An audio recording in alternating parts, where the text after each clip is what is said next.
Distinguished global leaders representing various religious denominations here today and affiliations across the spectrum, fellow presenters, panelists, participants, and delegates of the 8th World Congress, IRLA 2017. Ladies and gentlemen, thank you so much for taking the time to be here and to listen to us today. I look forward to engaging you further throughout the day. There's a clip I had hoped to share with you, and it's a clip of a well-known motivational speaker who doesn't have legs and doesn't have hands. And I'm going to give you homework that you guys can go and Google him and try and find this clip. It essentially talks about humility, and that's the premise that I wanted to start our talk from.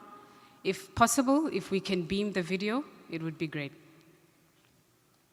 Many people ask me who my mentors are. One thing in common that they all have is humility. They knowing that we all are in the same boat, everyone has challenges, everyone has different gifts, and we're in this together. I have learned that if I ever become a person who feels like I'm better than someone else is when I start putting barriers up, when I start becoming less transparent, when I'm not as compassionate, when I'm not as loving and giving. You know, more than the goal that I achieve or the success that I have is who I affect along the way. And to love and impart encouragement to people around me, that always begins with humility. To care for someone means you're not thinking about yourself, you're thinking about them. The greatest thing to start with when you're planning for success is to be humble. Many people ask me who my mentors are. Thank you very much. I specifically chose that clip because I believe it underpins the concept of humility, a virtue that many of us ignore and continuously sideline those who uphold it as being timid.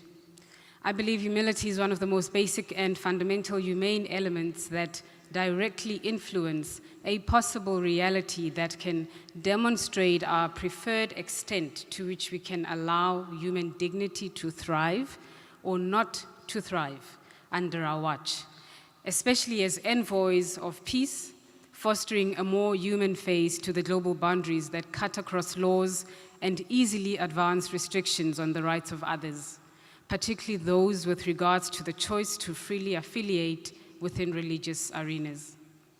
The ability to recognize each other as equal humans, to promote tolerance in a tense, multiracial culture, the willingness to genuinely look at one another and actually be brave enough to sit across each other despite our diverse cross-cultural chains, and the decision to choose to bring forth the focus of advancing common humanity and help incline social cohesion for the benefit of building a solid global sense and respect and coexistence for everyone is quite essential.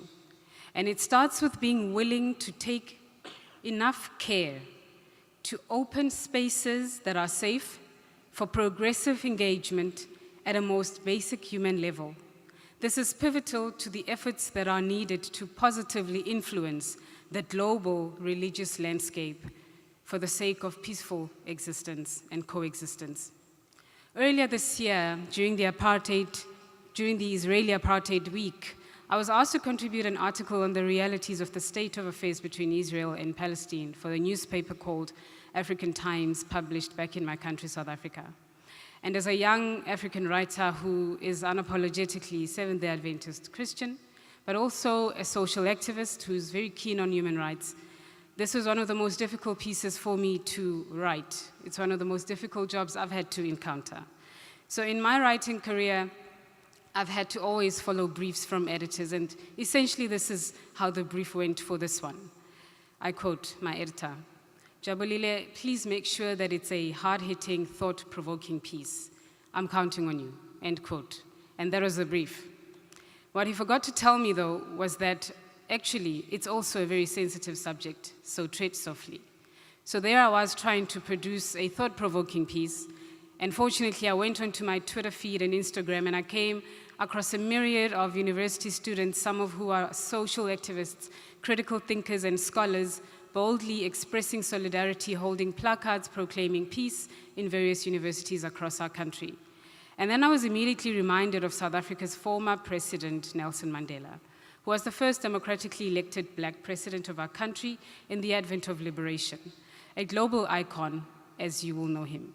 I quickly recollected his famous words on the interfaces of what freedom should mean, and I quote him, "We all know that our freedom isn't complete without the freedom of the Palestinians.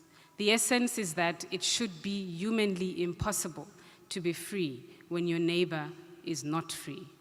I then went back to my laptop with this notion in my head and decided to start on the article.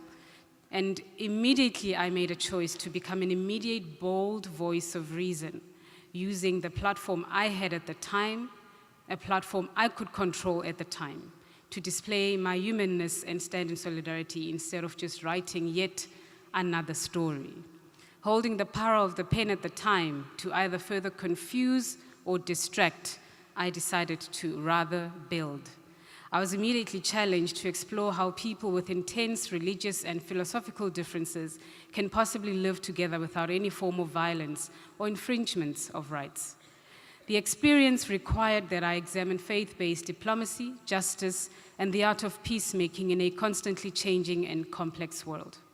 These, of course, were feelings not foreign to me, because I come from a country that carries a difficult historical legacy of the apartheid regime that brought forth segregation in many forms, a country that proudly defeated this past and has just entered its 23rd year of a democratic era.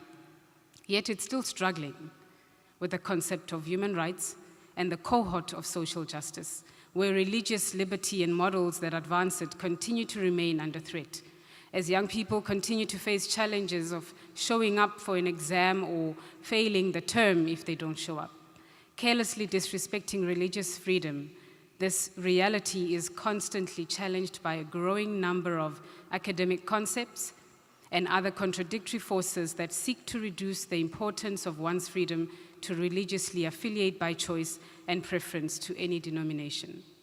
The integration of racial, social, and economic realities is increasingly becoming a big problem, and resistance towards this interface is indeed real.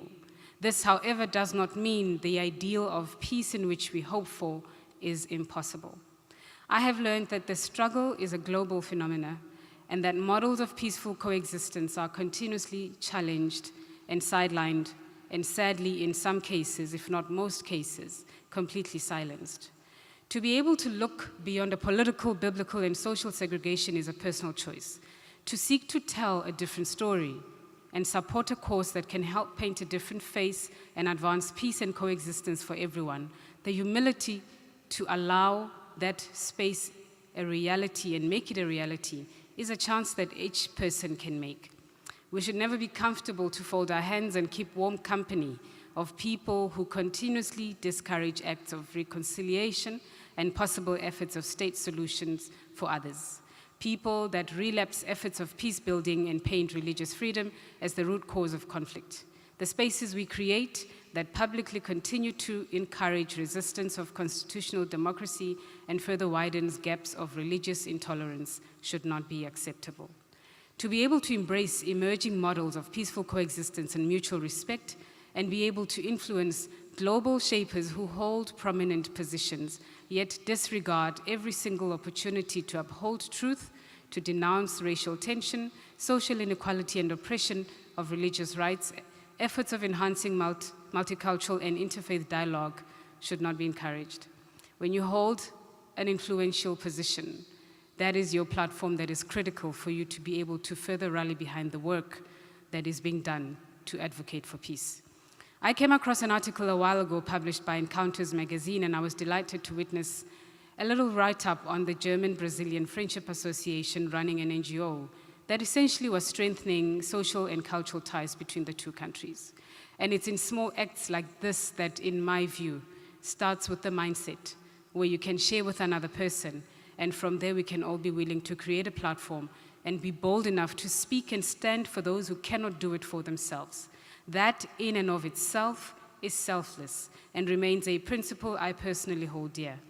There's something very wrong with us as a society if we are going to become a society that allows oppressive mindsets to rule over the most valuable element of life, humanity. So this hope for peace and coexistence, by the way, is not an impossible ask. Upholding peace even in conflict-driven countries like Uganda, in light of its refugee hosting model being one of the most progressive in the world, its generous policy towards refugees is unfortunately under threat as thousands of new refugees arrive each day, while its refugee appeal is chronically underfunded. The many dynamics that play out over and above the challenges that are subject to the struggling political landscape eventually become a paradise for the practice of racial intolerance to thrive. Hence, a willing and understanding ecosystem of stakeholders is necessary to the hierarchy of peace building and coexistence. The work of the International Religious Liberty Association has never been more important for such a time as this. So we are not advocating for a fallacy. We are not all here to merely just speak to each other, but we are all now ambassadors and agents of change, meant to drive the reality of peace and help safeguard models of peace and coexistence, being bold enough to see them translated all the way into policies and legislations that can enhance life at the grassroots and enrich a progressive humanity. Universal Declaration on Human Rights has many faces, and the most important face is that of an oppressed person, one who does not have any knowledge, one who cannot stop and speak for themselves. It is very important, therefore, to amplify the voices that support this kind of goodwill beyond all borders and help sustain the work done by supportive governments and all those NGOs, law experts, and ordinary individuals who have entirely devoted their time to humanitarian work. So I urge everyone here today, this week, as you reflect upon this conference, take the first step of embracing humility, for it is only when one can recognize another as another human being equal to them that we can begin to build models of peace and support existing models of peace and coexistence and help build possible paradigm shifts in our societies. Be open to listen before you judge. Be open to embrace before you enforce. Be open to share before you rule out. Ngiyabonga, in my language, meaning thank you.